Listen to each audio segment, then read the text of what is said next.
And welcome back to the show. I'm Michael Kuzilny. Hope you're having a lovely Wednesday night. On tonight's show, we've got Matt, and they call him Aussie. He's done some interesting things in his life he's not proud of. He's spent a year in a Tasmanian prison for stabbing his mate 4 or 5 times.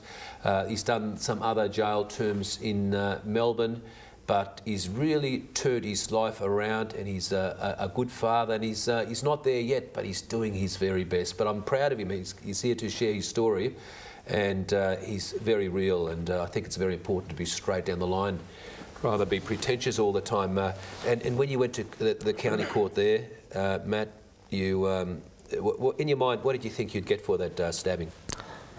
So I'd never been to jail before, and when I was there, like, people say jail's this, jail's that, this happens to you, that happens to you.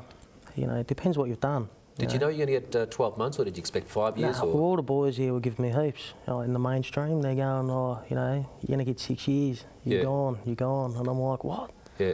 And they're going, you know... Don't whisper, man. Sorry, mate, just stuff like that. Yeah. What happened in prison? Any shit happened in Tasmania, or was it more the Victorian prisons? Oh, at the Hobart Remand Centre, I got punched in the mouth just to see what I was like.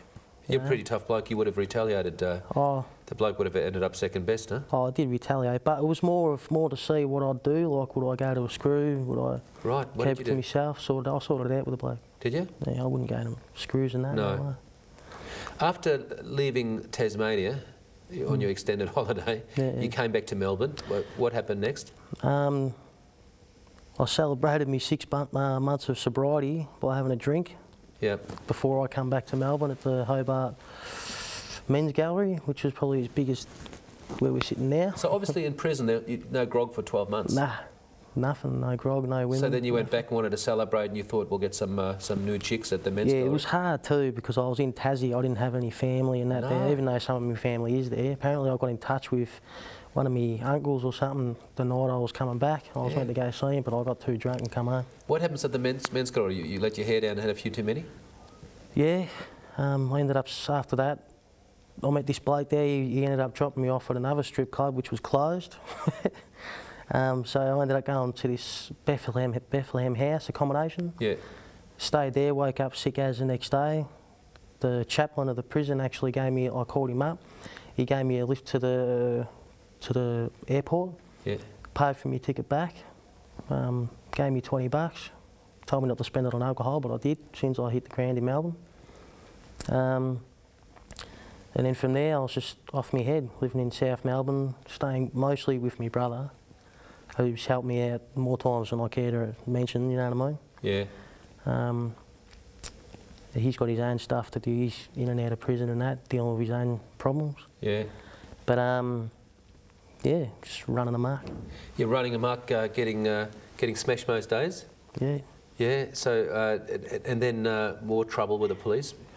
Yeah, got into a few fights. Where did you meet your lovely lady? Where did you meet Jen? Well, I'll be honest with you. I've done a lot of times in rehabs and detoxes and that, and a lot of times I've met women through these places, and they don't last. They're rehab romances. Right. But one night, you know, I was feeling a bit lonely, so I thought I'll give Hot Gossip a ring. So I called this was 2 years ago, 2.5 years ago. I called Hot Gossip, met this girl, and since I've married her, had a baby to her. Good on you, mate. She's quieted me down. She saved me in a lot of ways. She's a lovely lady, and thank you very much, Father Bob, if you're watching. You married this lovely couple, and yeah, he's a terrific fella, Father Bob, isn't he? Yeah, he's top bloke. He's been on the couch a few times, and you've got a lovely son, Derek. Yeah. How old's Derek now? Derek's a year and a month, I think. A year and a month. Little barbarian, mate, just like his dad. But what a sad shame, because something happened there towards the almost after he was born that you haven't been able to see Derek. Yeah. Pardon me. You thought someone punched your missus, or they did? Yeah, I had a drink with a mate, mainly because of where we were living in the northern suburbs. Yeah. It was infested with mice, fleas and that. I couldn't get a job, girl was pregnant, and I just felt low. You know what I mean? Yeah. I couldn't work and couldn't afford food, and it was just doing me head in because Yeah. like, my dad didn't bring me up to be like that. Yeah. And being an alcoholic, I just done what I knew best, and I had a drink just to take the pain away. Yeah. And a few days into it, I went to see a mate. We come back to my place, and he said we could stay at his place until we got a place, yeah, and a decent place. And I hit the wine, and after that, we had a few problems with these people across the road. And Yeah. they were Indian, and at the time there was a lot of the Indian racial stuff going on.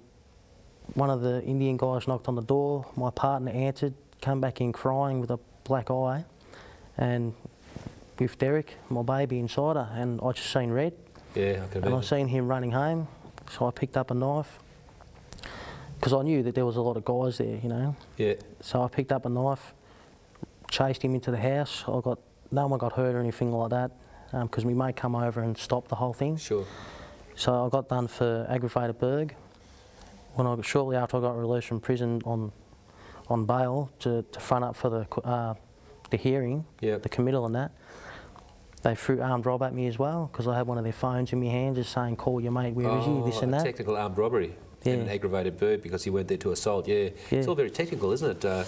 Yeah, every time I get pinched, it seems to be technical, you know what I mean? I Yeah, never get pinched for yeah. something I've actually done. They always throw something It's out. a hamburger with a lot, isn't it? Yeah. And then the lawyers and everyone sorts it out. But how long did you end up doing for that? This time I done 2.5, 3 months at the MRC. Yeah. Yeah, it's... And that's nasty stuff, isn't it? That's locked down for, what, 6 hours, isn't it? No, it's just, yeah, it's locked down from 8 till, if I can remember, 8 till 7:30. Not a nice joint, is it? Nah, it's, but last time I was there, I got done for an armed rob, which I didn't do. Yeah. And I was there for 3 months, and it was sort of easier then. Was it? Because I broke up with my missus, didn't have a kid, family didn't want to know me, you know. Just my brother, and he didn't really care if I was in jail, you know what I mean? I'll look after yourself. Yeah. So it didn't really get to me for the 3 months, but this time around, the 2.5 months I did it now, I had a baby on the way. I had a missus who was soon to be my wife, and just hearing a lot of the other boys' stories about why they're in there and how they feel and all that sort of stuff, gets to you. When you've got something on the outside, it gets to you more than it does when you've got nothing. We might talk about that change in mindset, Ozzy, after the next break, but it's tough times never last, and if you're going through some tough issues, take good care. Things will get much better. We'll be back very shortly.